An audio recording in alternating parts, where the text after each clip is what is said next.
ভদ্র বাচ্চার মতো বই খাতা নিয়ে বসে পড়ো, বিকজ আজকে আমি তোমাদেরকে শিখাবো এই লুকটা স্টেপ বাই স্টেপ। আজকে আমি করেছি পাকিস্তানি ইন্সপায়ার একটা লুক, যেটা পাকিস্তানি অ্যাক্টরদের মধ্যে খুবই পপুলার। এই পুরো লুকটা আমি কিভাবে করেছি ফুল ডিটেলস দেখাবো, তো মন দিয়ে ফুল টিউটোরিয়ালটা দেখবা এন্ড পর্যন্ত। তো আমার skin care already complete and সুন্দর একটা গ্রে লেন্স আমি পরে নিয়েছি। ফার্স্টেই হচ্ছে আমি সুন্দর করে আমার আইব্রোসটা ড্র করে নিব।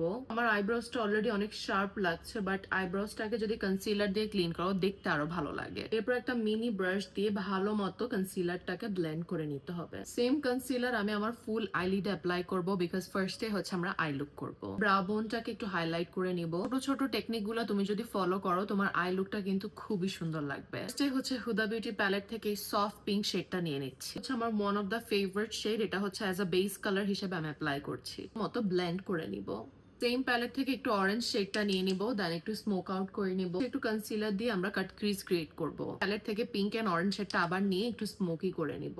আই শ্যাডোতে ব্লেন্ডিং এর বেলা যদি কিপটামি করো তাহলে কিন্তু তোমার আই লুক সুন্দর হবে না। আমি শি গ্ল্যামের শিমার অ্যাপ্লাই করছি এন্ড এটার শেড নেম হলো ব্রাউন সুগার। আমার আই লুক কিন্তু অলরেডি কমপ্লিট হয়ে গিয়েছে। আজকে আমি একটু স্মোকি আইলাইনার করেছি, যেটা অফ ক্যামেরা করেছি, বিকজ ক্যামেরার সামনে এটা করা খুবই হার্ড। আমি অ্যাপ্লাই করবো মাস্কারা এন্ড এটা হলো ববের মাস্কারা। অলরেডি আমার সবগুলো মেকআপ টিউটোরিয়ালে তোমরা এই মাস্কারাটা সম্পর্কে শুনেছো, দেখেছো, সো প্লিজ তোমরা একবার হলো ট্রাই করে দাও। আজকে আমি কোনো ফুল ল্যাশ অ্যাপ্লাই করবো না, আজকে আমি সাইড ল্যাশ পরবো এন্ড এটা আমি নিয়েছি গ্ল্যাম ডাস্ট থেকে। আই লুক আমার কমপ্লিট হয়ে গিয়েছে, এখন চলে যাব বেস মেকআপে। ফার্স্টে ইউজ করবো সুইস বিউটির ম্যাট ফিনিশ প্রাইমার। আমারটা তোমার ফেসের সবগুলো পোর্স লক করে ফেলবে এন্ড ফেস একটা ব্লারিফাইং এফেক্ট দিবে। আমি ইউজ করবো ট্রেন্ডি বিউটিজ এর কালার কারেক্টর। বেসিক্যালি এটা হলো কনসিলার, যেটা শেড হলো সেক। এটা যেহেতু একটু ডাস্কি স্কিন টোনের, এই জন্য হচ্ছে আমি এটা কালার কারেক্টর হিসেবে ইউজ করি। আমি ফাউন্ডেশন অ্যাপ্লাই করবো এন্ড আজকে আমি মেবেলিন এন্ড এলেগার্লে দুইটা ফাউন্ডেশন মিক্স করে দিব। ফাউন্ডেশনটা কিন্তু খুবই জোস, অনেক লাইট ওয়েট। এন্ড এলেগার্লের ফাউন্ডেশনটা হলো একদমই ম্যাটিফাইং এন্ড ম্যাট ফিনিশ একটা ফাউন্ডেশন। মেবেলিনের ফাউন্ডেশনটা আমার স্কিন টোন থেকে একটু ব্রাইট, যার কারণে আমি হচ্ছে অন্যান্য ফাউন্ডেশনের সাথে এটা মিক্স ম্যাচ করে ইউজ করি। হচ্ছে ব্রাশ দিয়ে ব্লেন্ড করবে। তুমি বিউটি ব্লেন্ডার দিয়ে ব্লেন্ড করো, অনেকটা প্রোডাক্ট কিন্তু বিউটি ব্লেন্ডার অ্যাবজর্ব করে ফেলে। ব্রাশ দিয়ে ব্লেন্ড করা হয়ে গেলে বিউটি ব্লেন্ডার দিয়ে একটু ব্লেন্ড করে নিই। আমি আমার মোটা ফেসটাকে একটু কন্ট্রোল করে নেবো এন্ড আজকে আমি ইউজ করবো শি গ্ল্যামের কন্ট্রোল স্টিক।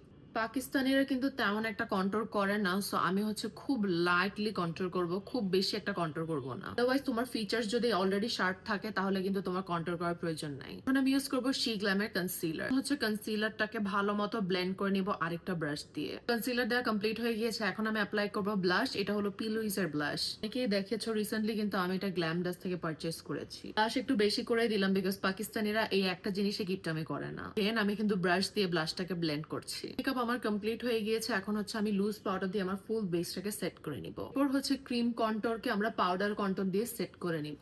হচ্ছে আমরা লিকুইড ব্লাশটাকে সেট করে দিব পাউডার ব্লাশ দিয়ে। এন্ড এই স্টেপটা যদি তোমরা